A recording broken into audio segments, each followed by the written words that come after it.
Bonjour et merci de vous joindre à notre webinaire sur la documentation. Je m'appelle Emily Marcolis et je suis infirmière autorisée et consultante en exercice avancé à l'Ordre des infirmières et infirmiers de l'Ontario, ou l'OIIO. Pour commencer notre webinaire, j'aimerais vous informer qu'une copie de l'édition révisée de la norme d'exercice de documentation vous est actuellement disponible sur le site cno.org en français et en anglais. Bien que la norme d'exercice n'entre en vigueur que le 1er février 2026, je vous encourage à prendre le temps de vous familiariser avec les mises à jour avant qu'elles n'entrent en vigueur.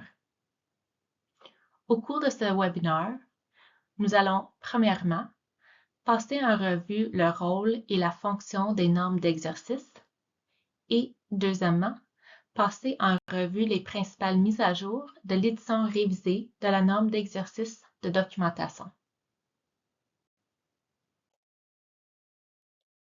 Pour amorcer notre discussion aujourd'hui, il serait utile de commencer par examiner comment les normes d'exercice de l'OIIO sont appliquées de façon pratique. Comme vous le savez, les normes d'exercice établissent les critères de référence pour un exercice infirmier sécuritaire. Ce diagramme illustre la relation entre les normes d'exercice et les politiques de l'employeur. Ensemble, elles se chevauchent pour définir les responsabilités des infirmières et infirmiers dans le milieu de travail. Les normes de l'OIIO sont fondées sur des principes afin de pouvoir s'appliquer à tous les milieux de travail et à tous les rôles infirmiers. Elles décrivent les responsabilités des infirmières et infirmiers, mais ne prescrivent pas tous les détails. Cette approche est intentionnelle. Elle permet aux infirmières et infirmiers d'adapter les principes à différents contextes. Les politiques des employeurs fournissent les détails contextuels ou opérationnels sur la manière dont la documentation est effectuée dans le cadre du milieu de travail. Alors, pourquoi les mises à jour étaient-elles nécessaires? La norme sur la documentation a été mise à jour en raison de son rôle crucial dans la sécurité et la responsabilité des soins infirmiers. La documentation reste l'une des normes les plus fréquemment référencées dans les cas de conduite professionnelle, les demandes de soutien à la pratique et les demandes de présentation. Cela démontre à quel point elle est centrale dans l'exercice infirmier quotidien. Les principales mises à jour ont été élaborées à partir de données probantes, notamment une analyse jurisdictionnelle, une revue de la littérature et une large consultation publique.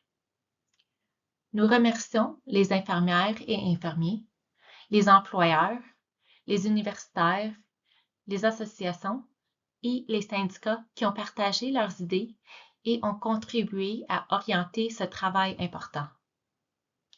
Examinons maintenant certaines des mises à jour. En consultant l'édition révisée de la norme, vous remarquerez un nouveau format mise à jour qui facilite la lecture et la navigation. Nous avons simplifié le contenu et supprimé les informations redondantes afin d'améliorer la clarté. De plus, nous avons ajouté de nouvelles définitions pour favoriser la cohérence et ajouté une nouvelle section intitulée « Partenaires en sécurité » qui souligne le rôle partagé de l'employeur en matière de sécurité des clients. Enfin, nous avons clarifié les responsabilités de documentation, notamment celles qui reflètent notre engagement en faveur de la diversité, de l'équité et de l'inclusion.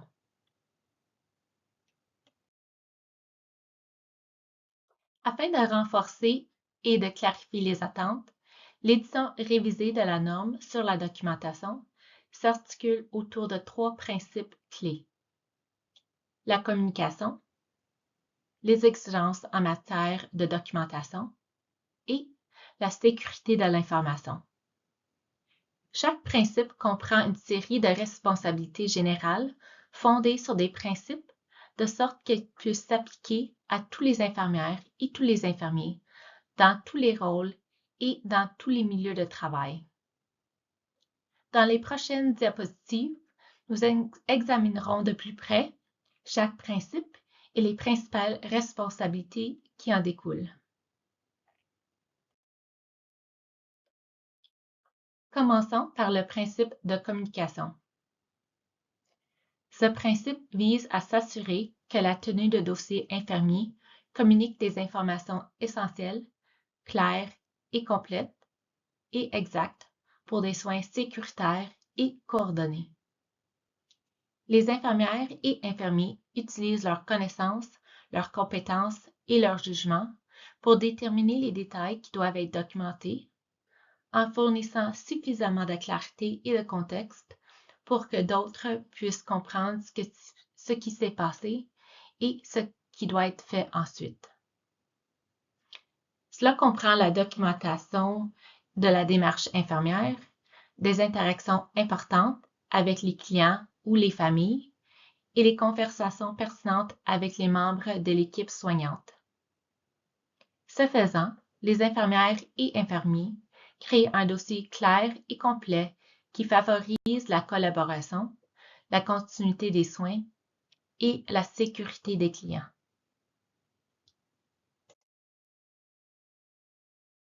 Le principe de communication comprend également de nouveaux ajouts à la norme, tels que celui qui stipule que la documentation infirmière doit être exempte de discrimination et respecte la façon dont les clients s'identifient eux-mêmes.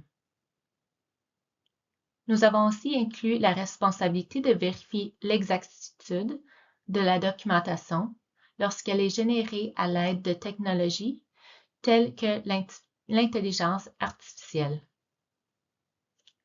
Aussi, les infirmières et infirmiers documentent en utilisant les méthodes de documentation approuvées par l'employeur, telles que des modèles, des feuilles de route ou des notes narratives, et ajoutent des détails pertinents afin de fournir une image claire et complète de l'état de santé du client, des décisions cliniques prises et des soins prodigués.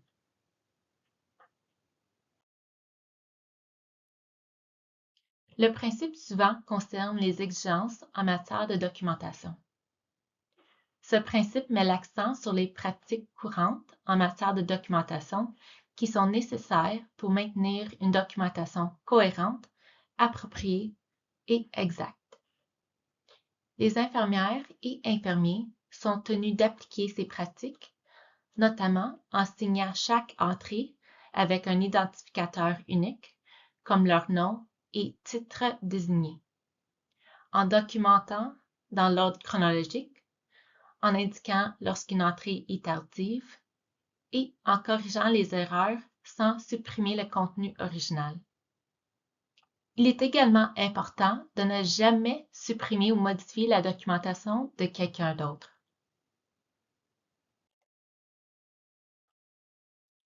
Nous avons également ajouté plusieurs éléments clés à ce principe. Les infirmières et infirmiers ne doivent pas co-signer les entrées dans la documentation. La co-signature peut brouiller les responsabilités quant à la personne qui a prodigué les soins.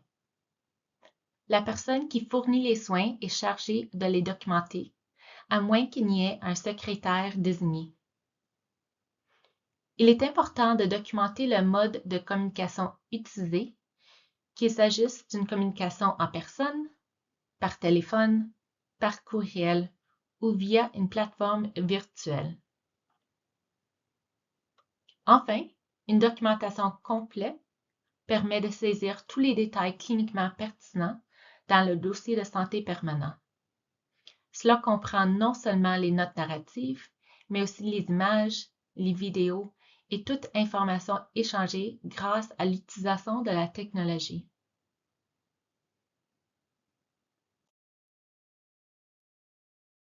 Le troisième principe, la sécurité de l'information, met l'accent sur l'importance de garantir la confidentialité des informations relatives aux clients. Les dossiers de santé contiennent des renseignements personnels sur la santé et les infirmières et les infirmiers ont la responsabilité de protéger ces renseignements en garantissant leur confidentialité et leur sécurité. Les responsabilités liées à ce principe comprennent l'accès uniquement aux informations nécessaires pour prodiguer des soins et l'utilisation de méthodes sécurisées pour transmettre les informations médicales des clients.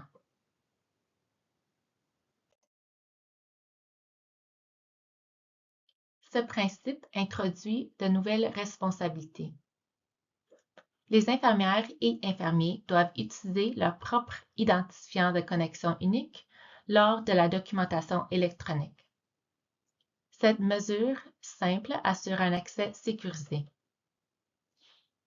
Il est nécessaire d'obtenir le consentement éclairé des clients avant d'utiliser des outils d'intelligence artificielle pour documenter.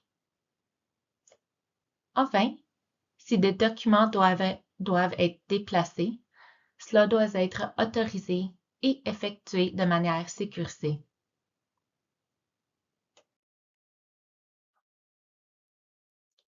Afin de renforcer les principes et les responsabilités, nous avons ajouté une section intitulée « Partenaires en sécurité » pour reconnaître que les normes ne sont pas indépendantes du contexte dans lequel elles sont appliquées. L'OIIO définit des responsabilités générales fondées sur des principes, tandis que les employeurs établissent des politiques et des procédures qui guident la mise en œuvre pratique de ces responsabilités. Cette section reconnaît également que certaines infirmières et certains infirmiers sont elles-mêmes ou eux-mêmes des employeurs, ce qui signifie qu'elles ou ils ont une double responsabilité, à la fois envers l'OIIO et envers leur rôle en tant qu'employeur.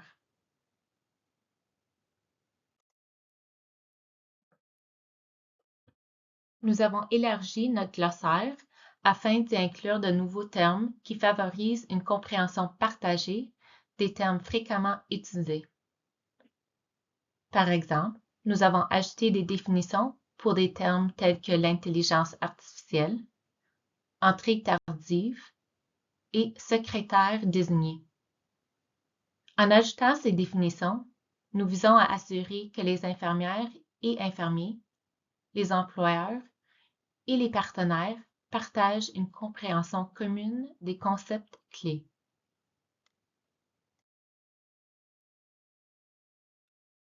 L'édition révisée de la norme d'exercice de documentation étant maintenant définie, nous nous concentrons maintenant sur la mise en œuvre.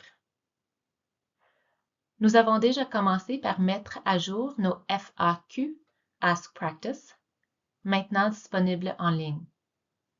Ces ressources répondent aux questions fréquemment posées que les infirmières et infirmiers nous posent sur leur exercice, telles que la documentation par exception, la différence entre la co-signature et le témoignage, et l'utilisation des abréviations.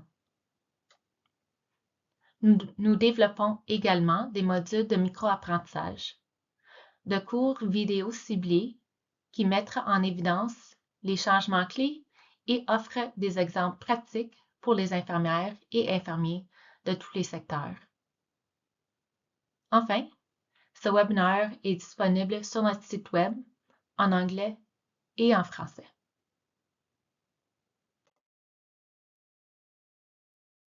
Pour conclure, nous vous rappelons que le site web de l'OIIO offre une large gamme de ressources pour soutenir l'exercice infirmier. Nous avons la page d'accueil, normes d'exercice et directives professionnelles, qui sert de plateforme centrale. Nous avons aussi nos FAQ, Ask Practice, qui répondent aux questions fréquemment posées, ainsi que les outils éducatifs tels que des web émissions et des modules d'apprentissage. Vous y trouverez des ressources pratiques pour renforcer votre exercice infirmier. Nous avons également développé des ressources d'assurance de la qualité avec des modèles et des exemples pour vous aider à répondre à vos responsabilités en matière d'assurance de la qualité, ainsi qu'un formulaire d'accueil du service Info-Exercice où vous pouvez soumettre vos questions à un consultant en exercice avancé. Et n'oubliez pas de nous suivre sur des réseaux sociaux pour rester connectés, partager vos impressions et suivre les dernières mises à jour et conversations sur l'exercice infirmier. Si vous avez des questions concernant votre pratique infirmier ou l'édition révisée de la norme d'exercice de documentation, vous pouvez remplir notre formulaire de soutien à l'exercice en ligne et l'un de nos constants en exercice avancé se fera plaisir de vous répondre. Merci.